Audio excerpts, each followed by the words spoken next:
महाभारत एक ऐसा धार्मिक ग्रंथ है जिसमें अनेकों पौराणिक पात्रों के बारे में पता लगता है। इसमें कहानियों के ऐसे बहुत से संग्रह है।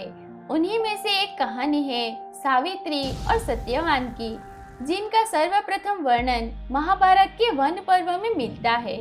ये उस समय की बात है जब युधिष्ठिर मार्कंडेय मुनि से पूछते हैं कि क्या द्रौपदी के समान कोई अन्य स्त्री भी पावन पवित्र हो सकती है, जो पैदा तो राजकुल में हुई है पर अपने पतिव्रत धर्म को निभाने के लिए जंगल जंगल भटक रही है।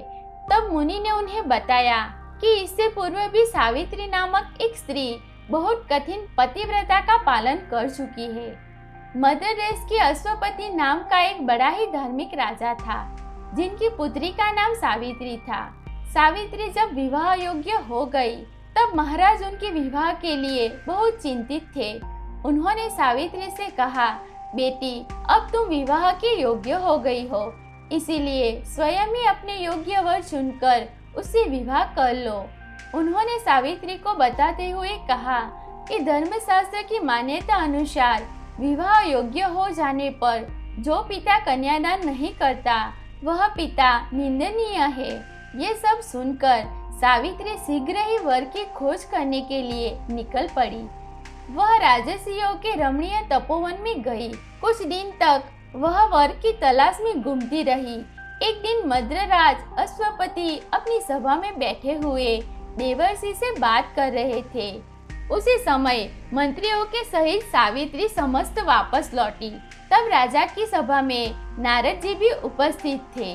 नारद जी ने जब राजकुमारी के बारे में राजा से पूछा तो राजा ने कहा कि वे अपने वर की तलाश में गई है।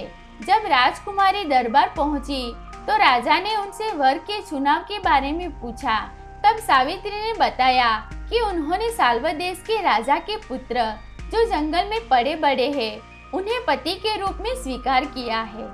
उनका नाम सत्यवान है। तब नारद मुनि बोले, हे राजा, ये तो बहुत दुख की बात है, क्योंकि इस वन में एक दोष है। तब राजा ने पूछा, वो क्या है? तो उन्होंने कहा, जो वर सावित्री ने चुना है उनकी आयु कम है। वह 1 वर्ष के बाद मरने वाला है। उसके बाद वह अपना देह त्याग देगा। तब सावित्री ने कहा, पिताजी, कन्यादान एक ही बार किया जाता है। जिसे मैंने एक बार वर्ण कर लिया है, मैं उसी से विवाह करूंगी। आप उसे मेरा कन्यादान कर दे।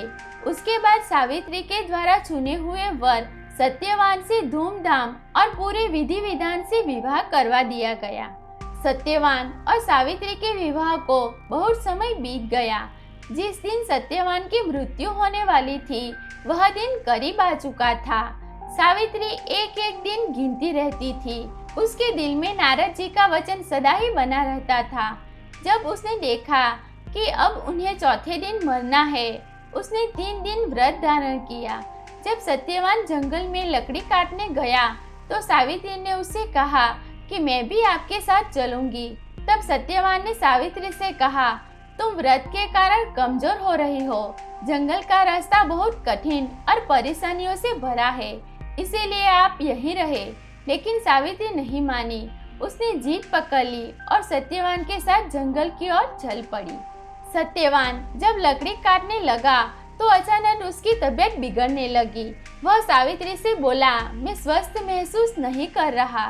सावित्री, मुझ में बैठने की भी हिम्मत नहीं रही। तब सावित्री ने सत्यवान का सिर अपनी गोद में रख लिया। फिर वह नारद जी की बात याद करके दिन और समय का विचार करने लगी। इतने में ही उसे वहाँ एक बहुत ही भयानक पुरुष दिखाई दिया, जिसके हाथ में पास था। वे यमराज थे। उन्होंने सावित्री से कहा, तू पतिव्रता स्त्री है, इसीलिए मैं तुझसे संवाद कर सकता हूँ। सावित्री ने कहा, आप कौन हैं? तब उन्होंने बताया कि मैं यमराज हूँ। इसके बाद यमराज सत्यवान के शरीर में से प्राण निकालकर उसे फंदे में बांधकर दक्षिण दिशा की ओर चल दिए। सावित्री बोली, मेरे पतिदेव को जहाँ भी ले जाया जाएगा मैं भी वहाँ जाऊंगी।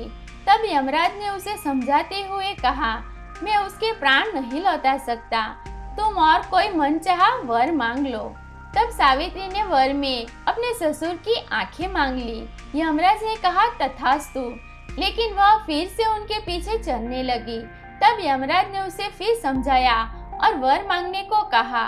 उसने दूसरा वर मांगा कि मेरे ससुर को उनका राज्य वापस मिल जाए।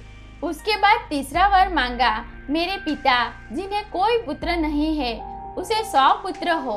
यमराज ने फिर कहा, सावित्री तुम वापस लौट जाओ, चाहो तो मुझसे कोई और वर मांग लो। तब सावित्री ने कहा, मुझे सत्यवान से 100 यशस्वी पुत्र हो। यमराज ने कहा, तथास्तु। यमराज फिर सत्यवान के प्राणों को अपने पास में जकड़ कर आगे बढ़ने लगे। सावित्री ने फिर भी हार नहीं मानी। तब यमराज ने कहा, तुम वापस लौट जाओ।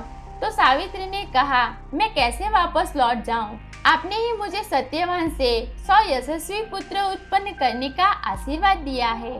तब यमराज ने सत्यवान को पुनः जीवित कर दिया।